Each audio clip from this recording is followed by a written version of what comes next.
There is a kind of woman you have encountered before. You may not have been able to name what it was about her, but you felt it. She walked into the room and something shifted. People turned, not because she demanded it, but because she earned it without asking. She spoke, and the people around her leaned in. She left, and the room felt slightly less interesting. That woman is not an accident. She is not the product of money or a particular city or a family name. She is the product of a set of decisions, most of them invisible, most of them made long before she entered any room. Today, I am going to give you 12 of them. Not tips, not suggestions, decisions she made about who she would be and who she would refuse to become. Most women will violate at least 4 of these before lunch. The ones who don't, they're the ones people remember. Let's begin. Number 1. She never apologizes for existing. Pay attention the next time you walk into a room. Notice how many women enter with a kind of preemptive apology written into their body, shoulders slightly forward, movements slightly contracted, a smile that says, "Please don't mind me," before anyone has suggested they should. The elegant woman has removed that apology entirely. She does not shrink herself to make others comfortable. She does not rush her movements to avoid taking up too much time. She does not lower her voice in spaces where she has every right to be heard. This is not arrogance. Arrogance is loud, restless, and needy in its own way. This is something quieter and far more powerful: self-possession. She moves at her own pace. She sits without fidgeting. She occupies her chair, all of it, as though she were always meant to be there, because in her mind, she was. Number 2. She never performs emotion for an audience. There is a difference between feeling and performing. The elegant woman feels everything. She is not cold, she is not detached, but she has made a private agreement with herself. Her emotions belong to her. They are not currency she spends in public to earn sympathy, attention, or validation. She does not cry dramatically in restaurants. She does not deliver monologues about her feelings to people who have not earned the right to receive them. She does not explode with laughter so large and so sudden that it rearranges the mood of an entire room. When she is moved, you might see it in her eyes, a slight softening, a pause. When she is displeased, you will feel it in her stillness, not her volume. When she is amused, her smile is real, and precisely because she doesn't perform it, it is the most beautiful thing in the room. The woman who controls how and when she expresses herself is the woman no one can manipulate. Her inner world is a private estate. Visitors are invited. They do not simply wander in. Number 3. She never speaks about people who aren't in the room. Gossip is social junk food. It is quick, it feels satisfying in the moment, and it leaves everyone worse off, especially the woman doing the talking. The elegant woman understands something that most people never learn. The way you speak about others when they are absent tells everyone in the room exactly who you are when they are absent. She does not participate in the dissection of other women's choices, bodies, relationships, or finances. She does not offer commentary on people who cannot defend themselves. She does not bond through the shared destruction of someone's reputation. When the conversation turns in that direction, and it will, she has a small repertoire of responses.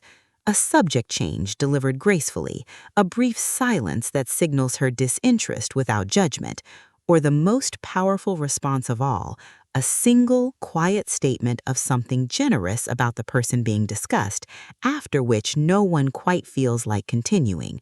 She does not lecture, she does not perform virtue, she simply refuses, quietly, firmly, without drama, to participate. And the women in the room notice, every time. Number 4. She never checks her phone at the table.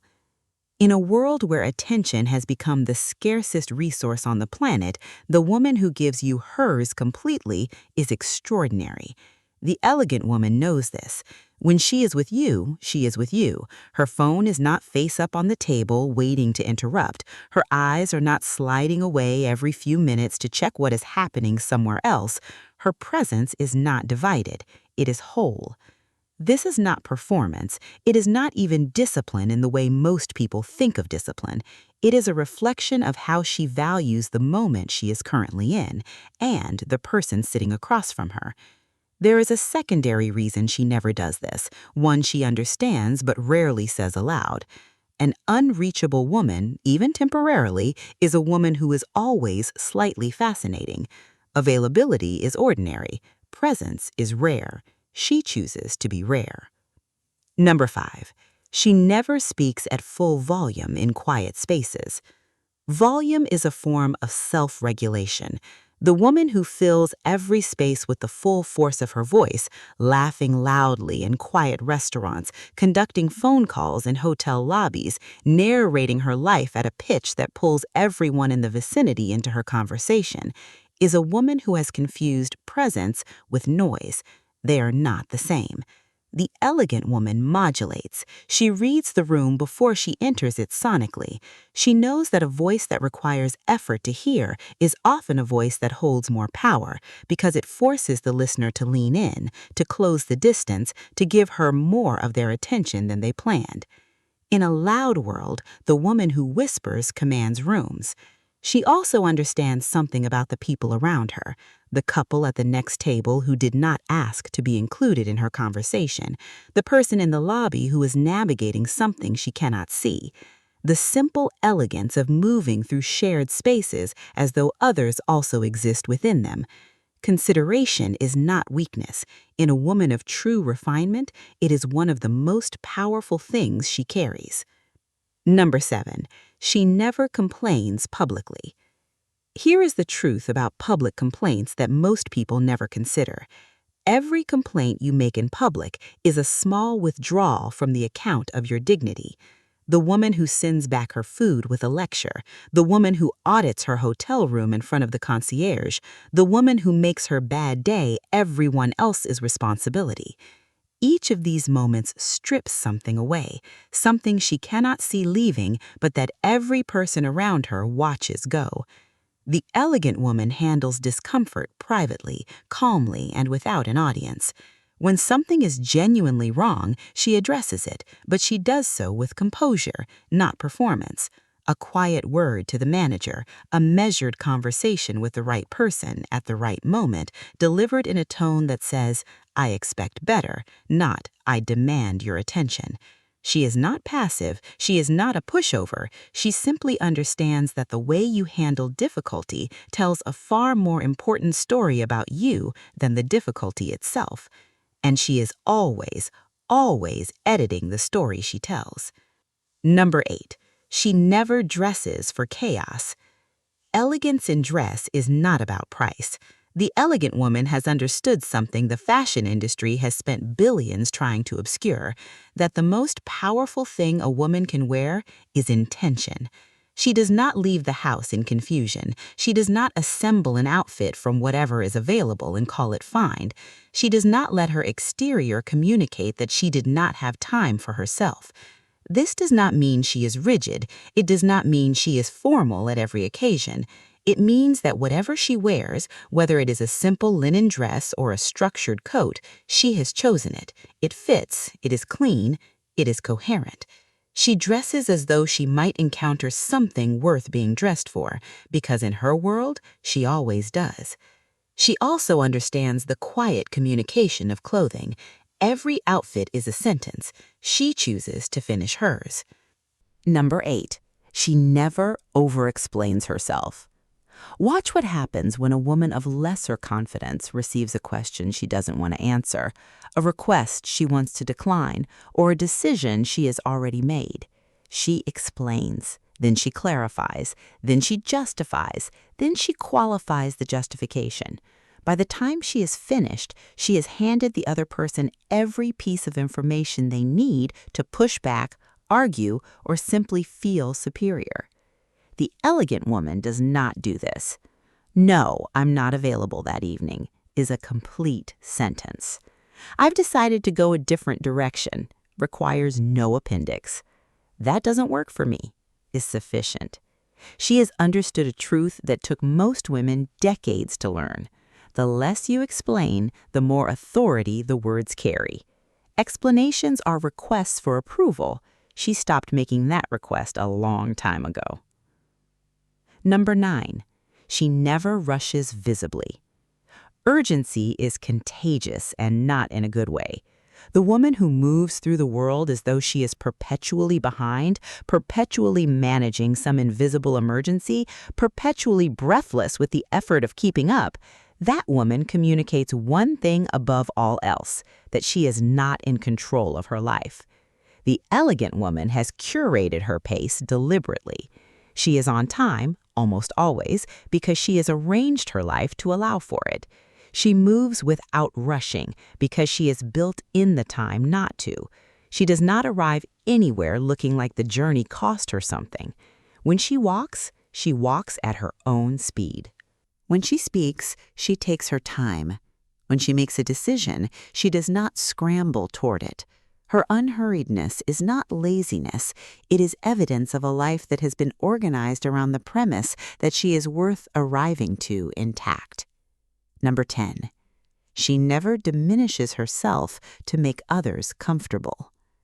This is perhaps the most common wound among women of great capability. The instinct to make yourself smaller, to qualify your achievements, to laugh nervously after saying something certain as though to apologize for having an opinion, to preface every strong statement with, "I don't know, but," or "this might be wrong, but," or "maybe it's just me."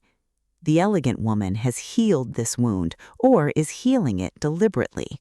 She does not shrink in the presence of people who seem more confident. She does not qualify her intelligence to make less informed people feel better. She does not perform uncertainty she does not feel. She speaks with the same tone whether she is in a room of strangers or a room of people she considers her peers. This is not aggression. This is not the performance of confidence that so many confuse with the real thing. This is a woman who has simply decided that her full self, her full intelligence, her full certainty, her full presence is not too much. It is exactly enough. Number 11. She never treats service staff as invisible. If you want to know who a woman truly is, do not watch how she behaves with people who can do something for her. Watch how she behaves with people who cannot. The elegant woman sees everyone, the server who refills her water glass, the doorman, the woman at the coat check, the driver. She does not perform warmth for an audience. She simply extends it quietly, genuinely, and without self-consciousness to every person who crosses her path. She knows their name or asks it. She makes brief, real eye contact. She says thank you and means it. There is a practical dimension to this as well. The world is small. Every room you pass through, you will likely pass through again. The woman who is remembered kindly everywhere she goes moves through a world that quietly opens doors for her, doors she never knew existed. But the deeper truth is simpler. She treats people this way because she believes in the dignity of every person she meets, and that belief, that quiet, non-performative belief, is one of the things that makes her genuinely elegant, not just apparently elegant, genuinely. Number 12. She never mistakes being liked for being respected. This is the final distinction, and it may be the most important. There are women who have spent their entire lives arranging themselves to be liked. They agree when they disagree. They soften truths that should remain sharp. They manage the emotional comfort of every room they enter. They make themselves easy, easy to be around, easy to dismiss, easy to forget. The elegant woman has made a different choice. She is not unkind, she is not cold, she is not contrarian for the sake of it. But she has decided that she would rather be respected than liked, that she would rather be remembered than comfortable, that she would rather be occasionally misunderstood by people who don't matter than perfectly understood by people who don't challenge her. She holds her own counsel. She speaks the true thing gently, but without removing the truth from it. She declines the performance of agreeableness when what is called for is honesty. And the extraordinary thing, the thing most women discover only after years of chasing approval, is that the women who stop trying to be liked often become the women people love most deeply. Because there is nothing more attractive than a woman who needs nothing from you, who has decided who she is and is simply, quietly, firmly, without drama, becoming more of that every single day. These 12 things are not a checklist. They are not a list of rules to perform until performing them becomes exhausting. They are a description of a woman who has made a decision, a quiet, private, irreversible decision about the standard she holds for herself.